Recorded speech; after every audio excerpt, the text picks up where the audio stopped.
अपने घर वाल जाते जाते तेरे घर जो प्यार तेरे नाल हो गया, प्यार तेरे नाल हो गया, एवें होना ना दोबारा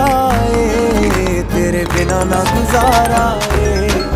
सजना दा सहारा ए, तेरे बिना ना गुजारा ए। मेरे ना दी हक तेरे ते लगनी दिलों मेहंदी ए,